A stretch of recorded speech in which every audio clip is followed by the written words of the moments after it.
Land titling act చట్టం రావడం భూ కబ్జాలు చేసే వారికి ఇష్టం ఉండదని ప్రభుత్వ సలహాదారులు సజ్జల రామకృష్ణారెడ్డి విమర్శించారు. ఇది భూములను కాపాడే చట్టమని సజ్జల వెల్లడించారు. కానీ దీన్ని ల్యాండ్ గ్రాబింగ్ యాక్ట్ అంటున్నారని ఆగ్రహం వ్యక్తం చేశారు. ఈ చట్టం ఇంకా అమల్లోకి రాలేదని స్పష్టీకరణ చేశారు. ల్యాండ్ టైటిలింగ్ యాక్ట్ పై విపక్షాలు దుమ్మెత్తి పోస్తూ ఉండటం పట్ల ఏపీ ప్రభుత్వ సలహాదారు సజ్జల రామకృష్ణారెడ్డి మీడియాతో మాట్లాడారు.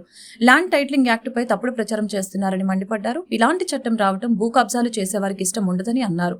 ఇది భూములను రక్షించే చట్టమైతే ల్యాండ్ గ్రాబింగ్ యాక్ట్ ఉంటుందని తెలిపారు. 14 ఏళ్లు సీఎంగా ఉన్న చంద్రబాబు వంటి వ్యక్తి ఇలా మాట్లాడొచ్చా అని సజ్జల ఆగ్రహం వ్యక్తం చేశారు. నువ్వెలాగో ఇలాంటి చట్టాలు తీసుకొని రాలేవు, ఎవరైనా తీసుకొస్తే నువ్వు హర్షించవు. నీ విషపూరితమైన ఆలోచనతో, నీకున్న పచ్చ మీడియా బలంతో ఇలాంటి ప్రచారాలు చేయగలిగిన శక్తుల అండతో దీన్ని ల్యాండ్ గ్రాబింగ్ అనే దుష్ప్రచారం సాగిస్తున్నావు అంటూ చంద్రబాబుపై ధ్వజమెత్తారు. మనం సిటిజన్ ఎవరైనా సరే పౌర సమాజం ప్రభుత్వం అంటే వాటి పెట్టే నిబంధనలైనా ఇంకోటైనా రూల్స్ అయినా ఫాలో అవుతూ ఉంటాం. ఆ ప్రభుత్వమే మింగేస్తుంది, ప్రభుత్వాధినేతే మింగేస్తాడు అన్న ప్రచారం తీసుకురావడం అంటే ఇంకంతకంటే ఘోరం ఏముంటుంది. అంటే దేన్ని నమ్మాలి అప్పుడు పౌరులు? ఈ క్వశ్చన్ ఎప్పుడు వస్తుంది. ఇది చేసేది ఎవరు? అధికారంలోకి రావాలనుకునే వాళ్ళు, ఓ రాజకీయ పార్టీగా చెప్పుకునే వాళ్ళు, అందులోనూ 14 ఏళ్ళు ముఖ్యమంత్రిగా చేశారని చెప్పుకుని గర్వంగా చెప్పుకుని 40 ఏళ్ళు రాజకీయ జీవితం ఉందని చెప్పుకుని చంద్రబాబు నాయుడు లాంటి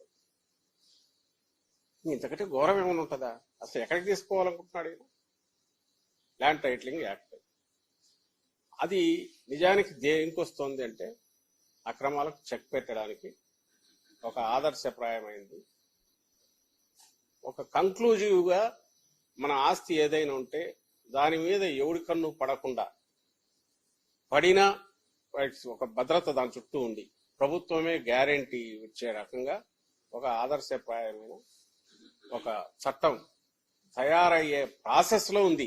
అది ఇంకా చట్టం తయారై గెజిట్ అయింది తప్ప దాని ప్రొసీజర్లు ఇవి కానీ ఏ రకంగా పోవాలని కానీ ఇవి పూర్తి చేసి మళ్ళీ ఇంప్లిమెంటేషన్లోకి రావాలంటే ఇంకొక కండిషన్ ఉంది మనకు పెట్టుకుంది.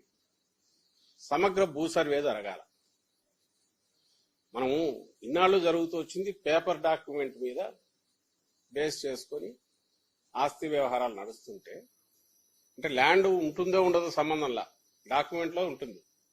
ఫలానా రామకృష్ణారెడ్డికి ఇన్ని ఎకరాల భూమి ఉంటుందని, అలా లేకపోయినా కూడా డాక్యుమెంట్ ఉండొచ్చు, లేదా అందులో తేడాలు ఉండొచ్చు. ఇప్పుడు మారాల్చాలనుకున్నది రియల్ గా నీ భూమి ఎంత ఉందో ఆ భూమికి సంబంధించిన యాక్చువల్ వాస్తవం ప్రతిబింబించేలాగా డాక్యుమెంట్ తయారు చేయడం. అంటే ఇన్స్టెడ్ ఆఫ్ పేపర్ నుంచి భూమి మీదకి పోయేది అది ఎప్పుడు వివాదాలు సృష్టిస్తుంది. ఒకే భూమి మీద 10 రకాల డాక్యుమెంట్స్ ఉంటాయి, ఒకే ల్యాండ్ మీద 2-3 రిజిస్ట్రేషన్లు కూడా జరుగుతున్నాయి. దీని కాకుండా వన్స్ ఫర్ ఆల్ నీ భూమి, నీ ఆస్తి, ఇమ్మూవబుల్ ప్రాపర్టీ ఏది ఉంటే దానికి సంబంధించినంతవరకు అది అపార్ట్మెంట్ కావచ్చు, ఇంకోటి కావచ్చు, ఇంటి స్థలం కావచ్చు, భూమి కావచ్చు, దీనికి సంబంధించినది వాస్తవమైన దీని నుంచి డాక్యుమెంట్ తయారవుతుంది.